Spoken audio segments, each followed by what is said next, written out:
Hello guys, welcome back to my channel cute Kanni. So ఈ రోజు మనం కార్తీక పౌర్ణమి సందర్భంగా ఎన్టీఆర్ స్టేడియంలో కోటి దీపోత్సవం జరుగుతుంది కదా, అక్కడికైతే వెళ్తున్నాం అనమాట.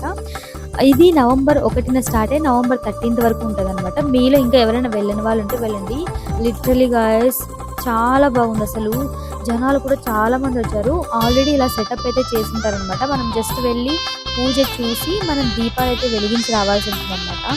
ఈ సెటప్ అయితే లిటరలీ సాక్షాత్ కైలాసాన్ని దర్శించుకున్నట్టే ఉంటుందన్నమాట. ఇక్కడ శివుడు మాత్రమే కాదు, చాలా మంది దేవతలు ప్రత్యక్షంగా శివపార్వతుల కళ్యాణం చూస్తున్నట్టుగా సెలెక్ట్ చేశారు. చాలా బాగా అనిపించింది. అసలు ఎంతమంది జనాలు వస్తారని అసలు ఎక్స్పెక్ట్ చేయలేదు.